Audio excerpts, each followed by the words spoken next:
Hi. അപ്പോൾ നമുക്ക് നിർത്തി വെച്ചിടത്തുനിന്ന് തന്നെ സ്റ്റാർട്ട് ചെയ്യാം. ഓക്കെ.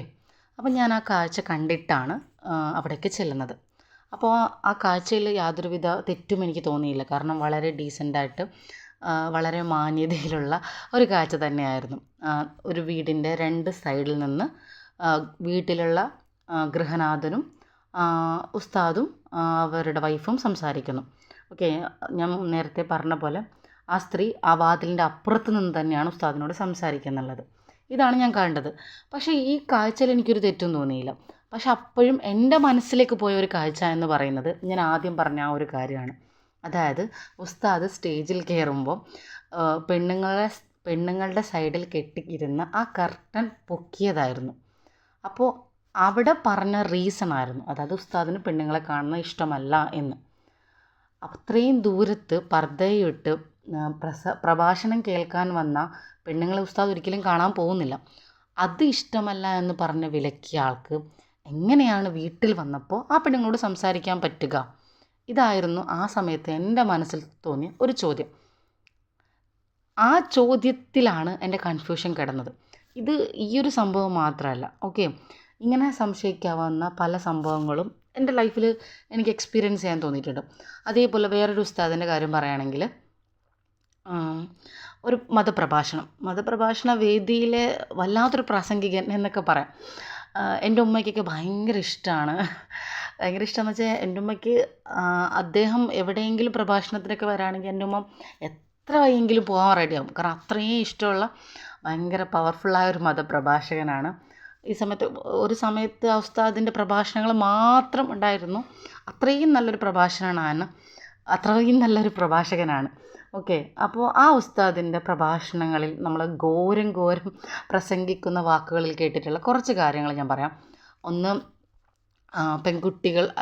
ഭർത്താവിൻ്റെ ഫോട്ടോ സ്റ്റാറ്റസ് വെക്കുന്നതും പ്രൊഫൈൽ വെക്കുന്നതും തെറ്റാണ് എന്ന് ഉസ്താദ് പറഞ്ഞ് ഞാൻ കേട്ടിട്ടുണ്ട്. പിന്നെ അന്യ പുരുഷൻ സ്ത്രീ ബന്ധം തെറ്റാണ്, ഫ്രണ്ട്ഷിപ്പ് തെറ്റാണ്. പിന്നെന്താ പറയണ്ടേ, പിന്നെ എങ്ങനെയാണ്, അതായത് നമ്മുടെ ഒരു ആൺ സുഹൃത്ത് എന്ന് പറയുന്നത് അത് ഇസ്ലാമിൽ അനുവദിക്കുന്ന ഒരു കാര്യമല്ല. അത് ഇസ്ലാം നിനക്ക് അനുവദിക്കുന്നില്ല. അവൻ നിനക്ക് അന്യപുരുഷൻ തന്നെയാണ്. അങ്ങനെയൊരു ബന്ധം തൊടാൻ നിനക്ക് അർഹതയില്ല. അത് ഹറാമാണ്. അങ്ങനെയുള്ള പുരുഷനും സ്ത്രീയും തമ്മിലുള്ള ബന്ധത്തിന് ഘോരമായിട്ട് പ്രസംഗിക്കുന്ന ഒരുപാട് പ്രഭാഷണങ്ങൾ ആ ഉസ്താദിൻ്റെ ഞാൻ കേട്ടിട്ടുണ്ട്. ഓക്കെ. അപ്പോൾ ഒരു ദിവസം എൻ്റെ ഒരു കൂട്ടുകാരി ആ ഉസ്താദിൻ്റെ പ്രഭാഷണം കേട്ട സമയത്ത് എൻ്റെ അടുത്ത് പറഞ്ഞു, ആ ഉസ്താദ് എൻ്റെ ആങ്ങളയാണെന്ന് പറഞ്ഞു. അപ്പം ഞാൻ അയച്ചു, ആങ്ങളയോ? ആങ്ങള എന്ന് പറഞ്ഞാൽ അത് ഏത് രീതിയിൽ എന്ന് വെച്ചാൽ, അപ്പോൾ അവൾ പറഞ്ഞു, ഉസ്താദിന് ഞാൻ പെങ്ങളെപ്പോലെയാണ്, ഉസ്താദ് എൻ്റെ ആങ്ങളയാണെന്ന് പറഞ്ഞു. അപ്പം ഞാൻ പറഞ്ഞു, അതെങ്ങനെയാണ് നിൻ്റെ ആങ്ങള ഉസ്താദാവാം? കുറേ കൂട്ടുകാരി എനിക്കറിയാം. അപ്പോൾ അവൾ പറഞ്ഞു, ഞാൻ ഉസ്താദുമായിട്ട് സംസാരിക്കാറുണ്ട്, ഉസ്താദിന് ഞാൻ പെങ്ങളെപ്പോലെയാണ്, എൻ്റെ ജീവിതം രക്ഷപ്പെടണമെന്ന് ഉസ്താദ് ആത്മാർത്ഥമായിട്ട് ആഗ്രഹിക്കുന്നു, ഉസ്താദിൻ്റെ ഭാര്യയുമായിട്ട് നല്ല കോണ്ടാക്റ്റ് ഉണ്ടെന്നൊക്കെ പറഞ്ഞു. അപ്പം ഞാൻ പറഞ്ഞു, നിനക്ക് എവിടെ നിന്ന് ഉസ്താദിൻ്റെ നമ്പർ? അപ്പോൾ അവൾ പറഞ്ഞു, അതേതോ പ്രഭാഷണ വേദിയിൽ നിന്നോ അങ്ങനെ എന്തോ കിട്ടിയിട്ട് ആരോ കോണ്ടാക്ട് ചെയ്തിട്ട് കിട്ടിയതാണ് എന്നൊക്കെ പറഞ്ഞു. ഉസ്താദ് എന്നെ പെങ്ങളെപ്പോലെയാണ് കാണുന്നത്, എൻ്റെ ആങ്ങളെയാണ് ഉസ്താദിന് അല്ലാഹു ദീർഘായുസ്സ് കൊടുക്കട്ടെ അങ്ങനെയൊക്കെ പറഞ്ഞു. അപ്പോൾ എനിക്കിത് കേട്ടപ്പോൾ ആകെ ഒരു ഷോക്ക്. അപ്പോൾ ഈ ബന്ധം എങ്ങനെയാണ് ആങ്ങളെയും പെങ്ങളാവുന്നതെന്നാണ് ഞാൻ ചിന്തിച്ചത്. എൻ്റെ കൂട്ടുകാരിക്ക്, അവൾക്ക് ഉസ്താദ് എന്ന് പറയുന്നത് ഉസ്താദ് മാത്രമേ ആവുള്ളൂ, ഒരിക്കലും ആങ്ങളെ ആവില്ല. അതും ഒരു അന്യപുരുഷ ബന്ധം തന്നെയല്ലേ.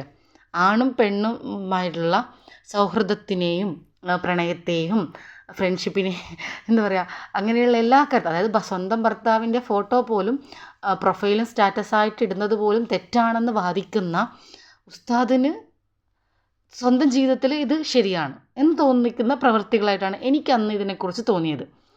അപ്പോൾ എനിക്കത് ഉൾക്കൊള്ളാൻ പറ്റിയില്ല. ഈ പ്രഭാഷണങ്ങളിൽ ഇവർ പറയുന്നത് ഇവരുടെ ജീവിതത്തിൽ ഇല്ലേ എന്നാണ് ഞാൻ ആദ്യം ചിന്തിച്ചൊരു കാര്യം. അങ്ങനെ നമ്മൾ വാദിക്കുന്ന ഒരു കാര്യം, അല്ലെങ്കിൽ നമ്മൾ പറഞ്ഞ് ഫലിപ്പിക്കുന്ന ഒരു കാര്യം നമ്മുടെ ജീവിതത്തിൽ ഉണ്ടോ എന്ന് നമുക്ക് ചിന്തിക്കാമല്ലോ, അല്ലേ? പ്രഭാഷണത്തിന് ഘോരഘോരമെന്ന് പ്രസംഗിച്ച് അല്ലെങ്കിൽ കിട്ടിയൊരു ടോപ്പിക്കിനെ ഏറ്റവും പവർഫുള്ളായിട്ട് പറഞ്ഞ് ഫലിപ്പിക്കാൻ വേണ്ടി എന്തൊക്കെയോ പറഞ്ഞു കൂട്ടുന്നത് പോലെയാണ് പല പ്രഭാഷണങ്ങളിലും എനിക്ക് തോന്നാറുള്ളത്. ഞാൻ ഉസ്താദുമാരെ എന്താ പറയുക, ബഹുമാനക്കുറവുകളുള്ളതുകൊണ്ടോ മതപ്രഭാഷണത്തിന് ഇഷ്ടക്കുറവുള്ളതുകൊണ്ടോ ഇസ്ലാം മതത്തിനോടുള്ള എതിരോ ഒന്നുമല്ല കേട്ടോ.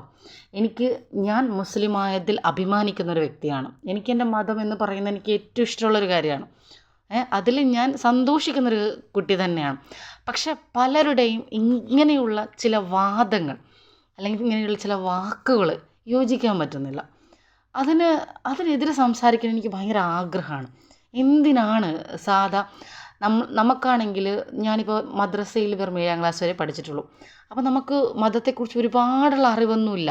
പക്ഷെ അതുപോലെയല്ല ഉസ്താദുമാർ അവർ മതം നന്നായി പഠിച്ചവരാണ്. കിതാബിലും അതിനപ്പുറത്തേക്ക് പഠിച്ചാണ് അവർ ആ നിലയിലെത്തുന്നത്. അപ്പോൾ ആ നിലയിലെത്തിയവർ അവരുടെ ആവശ്യാനുസരണം ഇസ്ലാമിൻ്റെ വിധിവിലക്കുകൾ പറഞ്ഞ് മറ്റുള്ളവരെ ഭയപ്പെടുത്തുമ്പോൾ സ്വന്തം ജീവിതത്തിൽ അത് പകർത്താതെ അവരെ കാണുമ്പോൾ സത്യം പറഞ്ഞാൽ നമുക്കൊരു കൺഫ്യൂഷനാണ് തോന്നുന്നത്. ഇവരെന്താ ചെയ്യുന്നത് എന്നൊരു ചോദ്യം തോന്നും. പിന്നെ ചിന്തിക്കാറുണ്ട്, പിന്നെ എന്തിനാണ് ഇവർ ഈ മതം പറഞ്ഞ് ഇവർ സ്വയം കുറ്റക്കാരാവുന്നത് എന്ന് ഞാൻ ചിന്തിക്കാറുണ്ട്. അപ്പം അങ്ങനെയുള്ള പല കാര്യങ്ങളും ലൈഫിൽ കാണുമ്പോൾ അതിനെ അംഗീകരിക്കാനോ അതിനെ ഉൾക്കൊള്ളാനോ പറ്റാറില്ല. അത് അവരോടുള്ള ബഹുമാനക്കുറവോ അവർ പറയുന്നതിനോടുള്ള എതിർപ്പോ അല്ല. പലതും അങ്ങനെയാണ്. നമ്മുടെ ലൈഫിൽ നമ്മളൊരു കാര്യം പറയുമ്പോൾ അത് നമ്മുടെ ജീവിതത്തിൽ നമ്മൾ പകർത്താത്ത ഒരു കാര്യമാണ്, അല്ലെങ്കിൽ നമ്മുടെ ജീവിതത്തിൽ അംഗീകരിക്കാൻ പറ്റാത്തൊരു കാര്യമാണ് എങ്കിൽ ഒന്നെങ്കിൽ അത് പറയാതിരിക്കാം. ഇനി ഓക്കെ, എനിക്കിപ്പോൾ പറയാതിരിക്കാൻ പറ്റില്ല, കാരണം അതാണ് ആവശ്യമെങ്കിൽ അത് പറയാം. പക്ഷെ അങ്ങനെയാണെങ്കിൽ പറയുമ്പോഴും കുറച്ചുകൂടി സോഫ്റ്റായിട്ടെങ്കിലും പറയാം. ഇത് പറയുന്ന കേട്ടാൽ തോന്നും ഒരാണിനോടൊരു പെണ്ണ് മിണ്ടിയാൽ അവൾ നരകത്തിലാണ് എന്ന വാദം. ഇത് ഇങ്ങനെയുള്ള വാദങ്ങൾ കേൾക്കുമ്പോൾ ശരിക്കും പറഞ്ഞാൽ എന്തിനാണ് ഇത്രയും പേടിപ്പിക്കുന്നത്? ഇസ്ലാം ഞാൻ മനസ്സിലാക്കിയ ഇസ്ലാം, 7ാം ക്ലാസ് വരെയുള്ള പഠനവും എൻ്റെ ജീവിതാനുഭവങ്ങളിൽ നിന്നും ഞാൻ മനസ്സിലാക്കിയ ഇസ്ലാം എന്ന മതം എന്താ പറയുക, ഏറ്റവും ബ്യൂട്ടിഫുള്ളായിട്ടാണ് എനിക്ക് തോന്നിയിട്ടുള്ളത്. ഒരുപാട് നന്മകൾ പ്രോത്സാഹിപ്പിക്കുന്ന ഒരു മനുഷ്യ ജീവിതത്തിൻ്റെ ഏറ്റവും നല്ല കാഴ്ചപ്പാട് കാണിക്കുന്ന ഒരു മതമായിട്ടാണ് എനിക്ക് തോന്നിയിട്ടുള്ളത്. പക്ഷെ പല ഉസ്താദുമാരുടെ പ്രഭാഷണങ്ങൾ കേൾക്കുമ്പോൾ തോന്നും ഇസ്ലാം എന്തോ ശിക്ഷിക്കാൻ വേണ്ടി മാത്രം ഉണ്ടാക്കിയെടുത്തൊരു മതമാണ്, ഇസ്ലാമിലുള്ളതെല്ലാം എന്തോ തെറ്റ്, റബ്ബുൽ ഇസ്സത്തായ നാഥൻ എന്തോ മനുഷ്യന്മാരുടെ തെറ്റ് മാത്രം കണ്ടുപിടിക്കാൻ വേണ്ടി അവിടെ ഇരിക്കുന്ന ഒരാളാണ്, അങ്ങനെയൊക്കെയാണ് തോന്നുന്നത്. അതിനെയൊന്നും ഉൾക്കൊള്ളാനോ അംഗീകരിക്കാനോ പറ്റുന്നില്ല. അതുകൊണ്ടാണ് പറഞ്ഞു പോകുന്നത്.